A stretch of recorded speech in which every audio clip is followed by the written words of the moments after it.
Okay, so get this. There's this rumor swirling around that Trump might actually go on Joe Rogan's show before the election. Yeah. And it's kind of blowing up Mm. online. Yeah, I've seen it. And, like, think about it. Yeah. It's, what, a week before the election? You're scrolling through X, formerly known as Twitter, late at night, and bam, Mm, Trump drops this bombshell that he's going to be on Rogan. right. Not some, like, predictable Fox News appearance, but Rogan. It's definitely a bold move if it happens. Right. It's like, Yeah. I don't know, what's the angle here? You know, Rogan's been, shall we say, a little out there lately. But that's what makes this so interesting, right? This isn't just about an interview. It's strategic. It's about tapping into a specific audience. And I mean, you can't deny Rogan's reach, especially with those who lean towards the Magier side of things. Totally.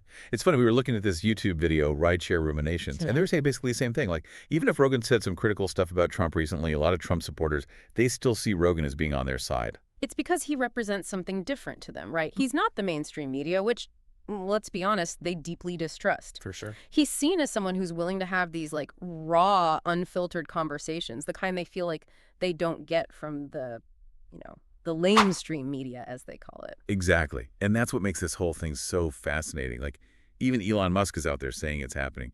Though, to be fair, neither Rogan nor Trump has officially confirmed, which honestly just adds fuel to the fire, right? Oh, absolutely. This is classic Trump, right?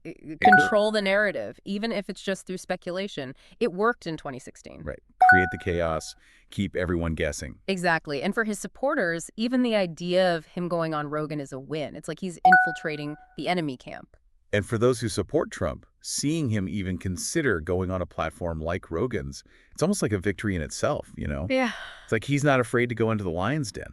Because to them, Rogan represents a certain kind of freedom, right? A freedom from the establishment, which in their view includes, well, pretty much anyone who isn't fully on board with Trump. It's like a giant middle finger to the media, to the Democrats, even some Republicans probably. Exactly. It plays into that whole fighter persona that's so central to his appeal. He's not afraid to take on anyone, anywhere. And look, whether this interview actually happens or not, it's already got people talking. It really does make you think, for anyone listening, like, how much power do these non-traditional media figures really have? It's a huge question. Yeah. And it speaks to this larger shift we're seeing in how people consume information. But even more so, I think, if this interview does happen, pay close attention to how Rogan handles it, you know? Yeah. Does he play it safe? Does he actually challenge Trump on anything? Because that could have a huge impact on how millions of people view this whole thing. It really could. It's like we're standing here watching this powder keg, and nobody knows who's going to light the fuse. Or when Or when.